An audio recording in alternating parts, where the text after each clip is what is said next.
as a Yemenite Jew, I can tell you that the name itself is not the devil, is not a pagan idol, is not the moon god, as evangelical Christians have been propagating for decades. This is a very, very sick cult, by the way, and their idiocy is quite redundant. I mean, I can't even imagine if people would actually teach themselves these things and flatter themselves with these things, and at the same time claim to support Israel, when in actuality in Israel we say Allah, we say Yallah, we say these terms, these phrases are understandable to our understanding, that they are not in any way, shape or form to what they say, to what evangelical Christians say is basically the devil. No, we understand what the name Allah means, what it signifies. Take the dictionary of the Hebrew language. I take the dictionary and I actually took the name of God, which is, through etymology, is the three letters Aleph, Lamed, Veh. Basically, I wrote it down. I know I don't have the whole thingamajigs on, you get the idea. So basically, Aleph, Lamed, Veh. This in Hebrew means, without see, that's the thing. Without the vowels, because the dots, the nikud, the dots, or the vowels right here, these are vowels beneath the letters, indicate how the word itself is to be pronounced. So I'm going to block these right now for a second, but I'm going to show you. This right here, in my understanding, because I'm going to say what it is, this says God. Elah is God in Hebrew.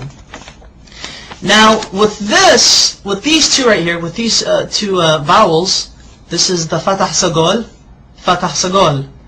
This would indicate that this would turn the word God, which without these vowels it would be God, Elah. Now it would be Olo, Olo.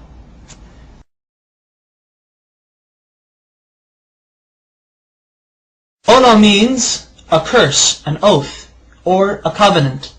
Christian evangelicals love to use this. They like to say, but you see, Allah, with these vowels, indicates that Allah is a curse. Therefore, the Muslims are worshipping an evil God who was a curse onto humanity. These evangelical Christians, they're nutcases, they're nutbags. And I took it upon myself further to actually see how they got this idea that Allah, the Arabic name of God, is a curse, and more recently is the devil. I don't know how they do it, but they do it. Allah is not the devil. God forbid. May God even forgive me for saying such horrible things. But here's the Hebrew version of the Arabic name Allah once it is written in Hebrew. The Arabic name Allah has 4 consonants because Hebrew is like Arabic. It's almost similar. Same alphabet, same thing, just different script. This is the Arabic name of God. This is how the script is. This is when it's connected, because Arabic is a cursive language. This is the connected form, but however, it is 4 letters. 1, 2, 3, and 4. I'm going to have to baby you guys into this.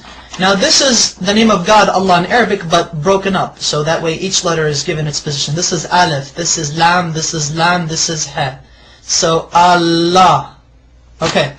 Now this right here, Allah in the Arabic script, this is how it would become rendered in the Hebrew rendition. That way, Allah in Hebrew would be Aleph, Lamed, Lamed, He. Okay. Now, how do we get this, which this right here is, this basically means cursed. And the only reason why this means is cursed because of these 2 vowels. There are 7 letters in the Hebrew language that look like this, that have these 3 consonants. There are 7 Hebrew words in the Hebrew language that have these 3 consonants, and they're both the same. How do Hebrew-speaking Jewish people or non-Jewish people know? How do they differentiate? How do they know when a curse means a curse and God means God? Because this right here, without the vowels, this literally means God. This right now I'm just God. This says Elah, Elah. Now with the vowels, it means Olo, which means a curse. Look at this right here. I'm actually going to write down the proper Hebrew name of God with the correct pronunciation. This is how we know. This is how we could tell when God is God and when the letter represents, or when the word is God, or when the word means curse. Okay. There we go. Notice the symbol, notice the vowels. This becomes A, and this dot right here, the holom, it becomes Alo. Alo. Olo and Alo. Olo, Alo. Can you see the difference? This right here, though they have the exact same letters, Exact same letters. Everything is rendered the same thing. However, the use of vowels in the Hebrew language allows us to make distinctions between the understandings of what the words mean, what they imply. This may mean curse, but this at the same time may mean God.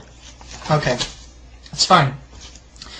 In Arabic, God can also be written without using two L's. So it could actually be Alif, Lam, He. So, Ilah, which is the exact same thing as Allah.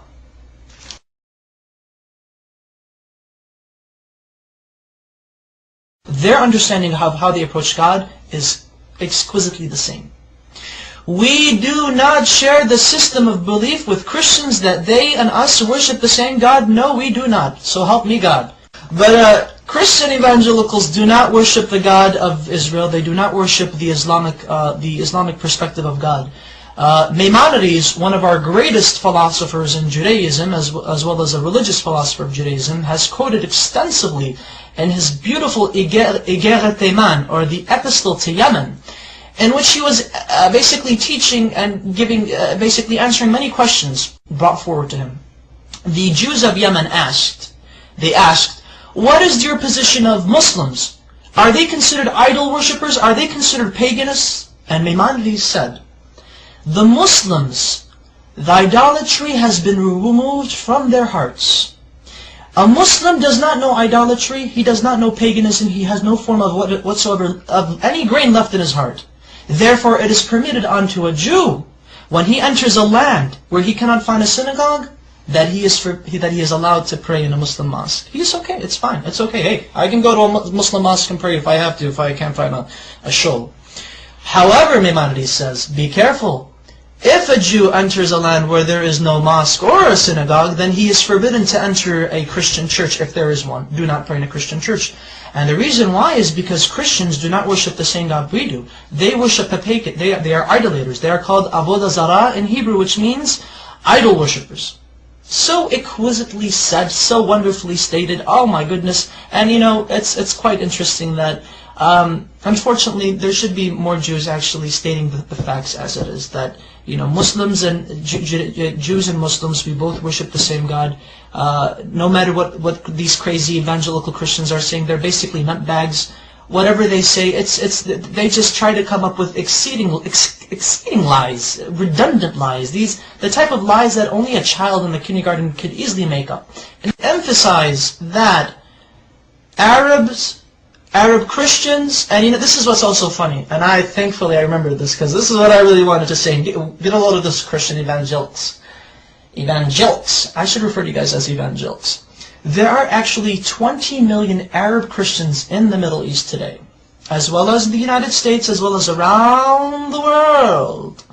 And Arab Christians and their religious services and their Sunday services and Mass or whatever God frickin' services they have, Arab Christians refer in the Arabic Bible, the Arabic translation of the Bible, they say Allah in reference to God.